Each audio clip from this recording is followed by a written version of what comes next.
Hello viewers, welcome back to my channel আস্থা tutorial home. আজকে আমার ক্লাসটা একটু আলাদা, কারণ আমি সাধারণত তোমাদের জন্য শুধুমাত্র রায়মার্টিন প্রশ্ন বিচিত্রের সলিউশনগুলো করে দিই। কিন্তু এখন আমার ক্লাসে আমি যেটা সব করে দেবো সেটা হচ্ছে পারুল প্রকাশনীর টার্গেটের প্রশ্ন উত্তর সমাধান। এটা হচ্ছে আমাদের জন্য ক্লাসে আমাদের এই চ্যানেলের সর্বপ্রথম ভিডিও। কেন পারুল প্রকাশনী আমরা সাধারণত কি ইউজ করি না, খুব কম লোকই ইউজ করি।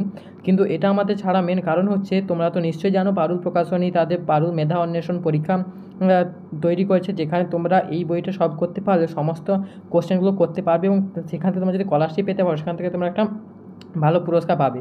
যার সম্বন্ধে একটা ভিডিও আমাদের চ্যানেলে তৈরি করে দেওয়া আছে, সেখানে কীভাবে ফর্ম ফিল আপ করতে হয় সেগুলো আমি বলে দিয়েছিলাম। যারা এখনও পর্যন্ত করোনি তাদের তো করার মতো টাইম নেই, কিন্তু যারা করে ফেলছো তাদের তো অবশ্যই এই ভিডিওটা তোমাদের দেখতে হবে। কেননা এখানে তোমাদের জন্য যে সমস্ত কোশ্চেন পড়বে, নিশ্চয়ই তোমরা বইটা এখানে দেখেছো, সেই সমস্ত কোশ্চেনগুলো পড়বে এই বই থেকেই 70% পড়বে। মানে এই বইটা শুধুমাত্র করে গেলে তোমরা 100টার মধ্যে 70টা কোশ্চেন করতে পারবে। তাই তোমাদের বলবো তোমরা এই বইটা সম্পূর্ণভাবে করে নাও। আর আজকে আমার ক্লাসে এই বইটা আমি তোমাদের সবাইকে তো বিজ্ঞান ছাড়ি তোমরা জানো, সেই বিজ্ঞানেরই আজকে আমার কাছে তোমাদের স্কুল নম্বর 1 মানে হচ্ছে বাঁকুড়া খ্রিস্টান কলেজিয়েট স্কুল, এরপরে স্কুল নম্বর 2 মানে বাঁকুড়া স্কুল কমপ্লেক্স, এবং 3 নম্বর স্কুল মানে সেটা হচ্ছে বেলঘড়িয়া জান্তিসাদ বিদ্যা মন্দির, নর্থ 24 পরগনা। এই 3টি স্কুলের সমস্ত শর্ট কোশ্চেন বলতে এমসিকিউ, কেননা তোমাদের পরীক্ষায় পড়বে শুধুমাত্র এমসিকিউ। আমি তোমাদের জন্য শুধুমাত্র রেডি করে দিচ্ছি এমসিকিউ, কেননা এগুলো করে গেলে তোমরা সম্পূর্ণভাবে কমন পেয়ে যাবে। চলো শুরু করছি। প্রথম স্কুল সেটা হচ্ছে বাঁকুড়া খ্রিস্টান কলেজিয়েট স্কুল। দেখো একে দেখে কী দেওয়া ছিল, সঠিক উত্তরগুলি নির্বাচন করলো। এগুলো আমি তোমাদের একবারে বলে দিচ্ছি, দেখে নাও। প্রথম পেজে টোটাল দেওয়া আছে 10টা কোশ্চেন। প্রথমে বলেছিল যে এসআই পদ্ধতিতে তাপের একক হলো, উত্তর হবে উত্তর জুল। দ্বিতীয় প্রশ্ন, আলোর উৎস বড় হলে উত্তর হবে অপশান উত্তর প্রচ্ছায়া এবং উপচ্ছায়া উভয় গঠিত হয়। তৃতীয় কোশ্চেন, জল ভর্তি বালতির ওপর থেকে দেখলে বালতির তল উপরে উঠে এসেছে মনে হয়, এটি ঘটে কার জন্য, উত্তর হবে প্রতিসরণের জন্য। এরপরে আইভি দাগে কোশ্চেন, ঘড়ির একটি কাটা অগ্রভাগের গতি হলো, উত্তর হবে উত্তর ঘূর্ণন গতি। এরপরে পঞ্চম কোশ্চেন, যে নিউটনের প্রথম গতিসূত্র থেকে পাওয়া যায়, উত্তর হবে উত্তর জাড্ডের ধারণা। এরপরে ভিআই দাগে 1 নিউটন ইন্টু 1 মিটার কে বলে, অপশান এর দাগে উত্তর 1 জুল। এরপরে সপ্তম কোশ্চেন কী দেওয়া ছিল দেখো, এখানে সপ্তম কোশ্চেন কী বলেছিল দেখো, 35Cl17 এর পরমাণু ক্রমাঙ্ক এবং নিউট্রন সংখ্যা যথাক্রমে, উত্তর হবে 17 এবং 18। কেননা নিচে যেটা লেখা থাকে দেখা করলে প্রোটন সংখ্যা বা পরমাণু ক্রমাঙ্ক সেটা হচ্ছে 17, আর উপরে যেটা লেখা থাকে ভর সংখ্যা, আর ভর সংখ্যা থেকে প্রোটন সংখ্যা বিয়োগ করলে পাবো নিউট্রন সংখ্যা, বিয়োগ করলে পাবো কত, 18। তার মানে অপশান এ দেখো উত্তর 17,18। এরপরের কোশ্চেন দেখো কী দেওয়া ছিল, এরপরে কোশ্চেন দেওয়া ছিল অষ্টম কোশ্চেন। বলেছিল এখান থেকে যে নাইট্রেট মূলকের সংকেত, উত্তর হবে NO3-। নবম কোশ্চেন, টিনের ল্যাটিন নাম, উত্তর হচ্ছে স্ট্যানাম, যাকে আমরা সংক্ষেপে লিখি SN। দশম প্রশ্ন, মানবদেহে পটাশিয়ামের ওজন অনুপাতিক হলো, উত্তর হবে 0.14। এরপরের কোশ্চেন দেওয়া ছিল 11 নম্বর কোশ্চেন। এখানে তোমাদের একেবারেই সমস্ত কোশ্চেনগুলো দেওয়া আছে। দেখো কী বলেছিল এখানে, দেওয়া ছিল এখানে যে পিঁমড়ে কামড়ালে সে অনুভূতি তৎক্ষণাৎ স্নায়ুর মধ্য দিয়ে পৌঁছয়, এখানে উত্তর হবে উত্তর শোষণাকাণ্ডের মধ্য দিয়ে। এরপরে একটি দ্রবণে পিএইচ 8.3 হলে দ্রবণের প্রকৃতি, দেখো 7-এর কম হলে আম্লিক, 7 হলে প্রশম, এবং আর 7-এর বেশি হলে সেটা হচ্ছে ক্ষারীয়। এটা তোমরা অবশ্যই মনে রাখবে। তাহলে যেহেতু বলছো 8.3 মানে কি 7-এর থেকে বেশি, মানে উত্তরটি হবে ক্ষারীয়। এরপরে একটি ভিটামিনের অভাবে বেরি রোগ হয়, সেটি হলো অপশান হবে ভিটামিন বির অভাবে বেরি। এছাড়াও জেনে রাখো ভিটামিন সির অভাবে হয় এতে রাতকানা, বিতে বেরি, সিতে স্কারবি, ডিতে রিকেট, ইতে বন্ধ্যাত্ব, কেতে হ্যামারেজ।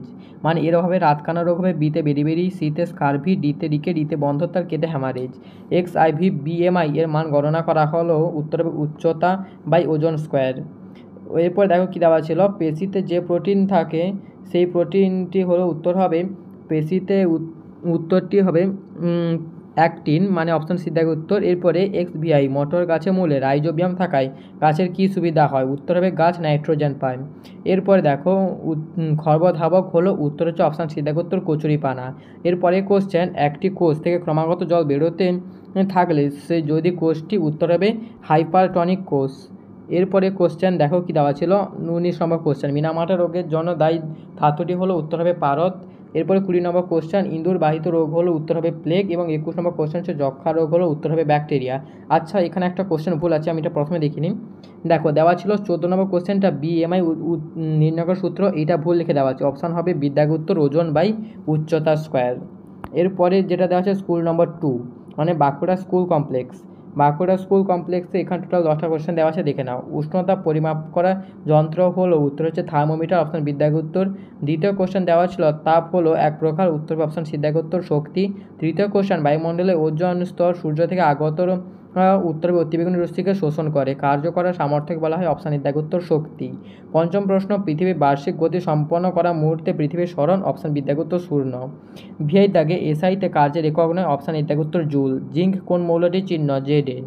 এরপরে অষ্টম কোশ্চেন দেওয়া ছিল যে পরমাণু ক্যাটায়নে পরিণত হয়, অপশান এর দাগে উত্তর ইলেকট্রন ত্যাগ করে। এরপরে নবম কোশ্চেন, CaCO3 সমান CaO প্লাস CO2 রাসায়নিক বিক্রিয়া হলো এক প্রকার বিয়োজন বিক্রিয়া। দশম কোশ্চেন, শামুক ঝিনুকে বাইরে শক্ত খোলস তৈরি করা হয়, অপশান সি দাগে উত্তর CaCO3 দিয়ে। এরপরে দেওয়া ছিল কি 11 নম্বর কোশ্চেন। 11 নম্বর কোশ্চেনটা কী বলেছিল দেখো, যে পিঁমড়ে কামড়ালে জ্বালা হয়, কারণ হলো উত্তর হবে অপশান ডি দাগের উত্তর, ও তাদের হুলে ফরমিক অ্যাসিড থাকে। এরপরে 12 নম্বর কোশ্চেন, একটি কীটনাশক হলো, অপশান ডি দাগের উত্তর কার্বারিল। 13 নম্বর কোশ্চেন, কোলাজেন প্রোটিন থাকে অস্থিতে। 14 নম্বর কোশ্চেন, রোগ প্রতিরোধে সাহায্যকারী খাদ্য উপাদানটি হলো, অপশান বি দাগের উত্তর ভিটামিন। 15 নম্বর কোশ্চেন, চা কফিতে উপস্থিত ক্ষতিকারক পদার্থটি হলো, উত্তর হচ্ছে স্যাকারিন। 16 নম্বর কোশ্চেন, একটি বায়োডিগ্রেডেবল উপাদান, উত্তর হচ্ছে ডি দাগের উত্তর খড়। এরপরে 17 নম্বর প্রশ্ন, পলাশ ফুল ফোটে, অপশান ডি দাগের উত্তর বর্ষাকালে। 18 নম্বর কোশ্চেন, কোন ঘটনার জন্য পোলার বিয়ার বা এম্পারার পেঙ্গুইনের মতো প্রাণীদের অস্তিত্ব বিপন্ন হয়ে আসছে, অপশান এ দাগের উত্তর লুপ্তপ্রায় বাসস্থান। এরপরে 19 নম্বর কোশ্চেন দেওয়া আছে, মশার প্রধান রক্তশোষক নলটি হলো, উত্তর হচ্ছে ল্যাব্রাম। এরপরে কোশ্চেন দেওয়া আছে দেখো 20 নম্বর, যে প্রসাধনী সামগ্রী সুতিবস্ত্র ইত্যাদি রং করতে হয়, উত্তর হবে সংশ্লেষিত জৈব রঞ্জক দ্বারা। 21 নম্বর কোশ্চেন, মনোযোগহীনতা একটি লক্ষণ, ক্লাসে স্থিরভাবে বসতে না পারা। এরপরে দেওয়া আছে 3 নম্বর স্কুল, এখানে টোটাল তোমাদের 10টা কোশ্চেন দেওয়া আছে, আগে দেখে নাও। এরপরে পেজে যাচ্ছে, সঠিক উত্তরটি নির্বাচন করো, মানে এমসিকিউ। প্রথম কোশ্চেন, আলোকরশ্মি ঘন মাধ্যম থেকে লঘু মাধ্যমে প্রবেশ করলে প্রতিসরণ কোণ আপতন কোণ অপেক্ষা, অপশান এর দাগের উত্তর বড় হয়। দ্বিতীয় কোশ্চেন, কেটে যাওয়া জায়গা থেকে রক্ত পড়া বন্ধ করতে সাহায্য করে, অপশান ভিটামিন, অপশান সি দাগের উত্তর কে। এরপরে তৃতীয় প্রশ্ন, বরফ গলনে লিনতাপ, উত্তর হবে 80 ক্যালোরি পার গ্রাম। আইভি দাগে চালতার যে অংশ আমরা খাই তা হলো, অপশান বি দাগের উত্তর বৃত্তি। পঞ্চম কোশ্চেন, একটি বস্তুর বেগ দ্বিগুণ হলে গতিশক্তি, অপশান সি দাগের উত্তর 4 গুণ হবে। ভিআই দাগে কোলাজেন প্রোটিন থাকে অস্থিতে। এরপরে সপ্তম প্রশ্ন দেওয়া ছিল এখানে AlCl3 অ্যালুমিনিয়াম যোজ্যতা, উত্তর হবে এখানে 3, কেননা এখানে যোজ্যতা এখানে বসেছে, তাই উত্তর হবে শুধুমাত্র 3।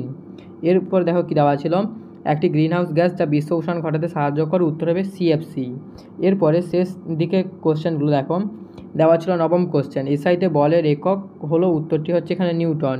এরপরে দশম কোশ্চেন, ভারতবর্ষে বায়োডাইভার্সিটি হটস্পটের সংখ্যা, উত্তর হবে অপশান সি দাগের উত্তর 4টি। এরপরে 10 পর্যন্ত হয়ে গেছে। এরপর 11 নম্বর কোশ্চেন কী ছিল দেখো, পরমাণু নিউক্লিয়াস ধনাত্মক আধানযুক্ত কণা। এরপরে 12 নম্বর কোশ্চেন, কলেরা একটি জলবাহিত রোগ। এরপরে 13 নম্বর কোশ্চেন, চুনাপাথরের সংকেত, উত্তর হচ্ছে সি দাগের উত্তর CaCO3। 14 নম্বর কোশ্চেন, মানসিক অবসাদ বা ডিপ্রেশনের একটি লক্ষণ হলো, অপশান ডি দাগের উত্তর মন খারাপ করে একা বসে থাকা। এরপরে 15 নম্বর কোশ্চেন, রংধনু সৃষ্টির কারণ, উত্তর হচ্ছে এখানকার সেই অপশানগুলো দেওয়া নেই, এখানে কিন্তু আসল উত্তরটা হচ্ছে এটা বিচ্ছুরণ, আলোর বিচ্ছুরণ হচ্ছে রংধনু সৃষ্টি হওয়ার আসল কারণ। এরপরে কোশ্চেন 16 নম্বর কোশ্চেন, সর্পগন্ধার গাছ থেকে প্রাপ্ত ঔষধটি হলো, অপশান বি দাগের উত্তর রেসারপিন। এরপরে 17 নম্বর কোশ্চেন, একটি পরমাণু ক্রমাঙ্ক মৌলের পরমাণু ক্রমাঙ্ক 11, ভর সংখ্যা 23, তাহলে প্রোটন সংখ্যা কত, এটা নির্ণয় করার সূত্র আমি অলরেডি বলে দিয়েছি। এখানে দেখো কোশ্চেনটা একটু আলাদা, এখানে যে প্রশ্নটা করেছে সেই প্রশ্ন অনুযায়ী উত্তরটা হবে কিন্তু 11, কিন্তু এখানে প্রশ্নটা এরকম করে না, দেওয়া থাকে ভর সংখ্যা 23, পরমাণু ক্রমাঙ্ক 11 হলে তাহলে নিউট্রন সংখ্যা কত, নিউট্রন সংখ্যা মানে কত হবে 12, কিন্তু যেহেতু বলেছে প্রোটন সংখ্যা, আর প্রোটন সংখ্যা মানে আমরা কি জানি পরমাণু ক্রমাঙ্ক, তাহলে উত্তরটা কী হবে 11, মানে অপশান এর দাগে উত্তর, মানে অপশান এখানে বি দাগে উত্তর লাগানো হলে উত্তরে হয় কি অপশান 11 দাগে 11, মানে অপশান এ। এরকম একটা প্রশ্ন একটু আলাদা দিয়ে দেয়। এরপরে কি দেওয়া ছিল দেখো, দেওয়া ছিল 18 নম্বর কোশ্চেন, সয়াবিন যে খাদ্য উপাদানটি বেশি থাকে, উত্তর হবে প্রোটিন। এরপরে কোশ্চেন 19 নম্বর কোশ্চেন, কোনো দ্রবণের পিএইচের মান 4.5 হলে সেটি হবে, এখনই বলেছিলাম 7 থেকে কম হলে সেটা আম্লিক, তাহলে উত্তরটি হবে কি আমলিক। এরপরে 20 নম্বর কোশ্চেন, জলে গুলে যায় এমন কয়েকটি ভিটামিনের এমন একটি ভিটামিন হলো, দেখো জলে গুলে যায় এখানে বি সি পি সবগুলোই হবে, তাই উত্তরটি হচ্ছে সব কটি। আর যদি বলতো তৃলের দ্রবণে, তাহলে উত্তর তো এ ডি ই কে। এরপরে শেষ কোশ্চেন এখানকার মধ্যে 21 নম্বর কোশ্চেন দেওয়া ছিল, স্ত্রী অ্যানোফিলিস মশা যে রোগটি ছড়ায় তা হলো অপশান সি, দাগ উত্তর ম্যালেরিয়া। এটা ছিল আজকের ক্লাসে সম্পূর্ণ। এখানে তোমাদের আজকের ক্লাসটা এখানে শেষ হলো। দেখা হচ্ছে পরে একটা ক্লাসে। তোমরা ভালো থাকবে, সুস্থ থাকবে, টাটা, বাই বাই।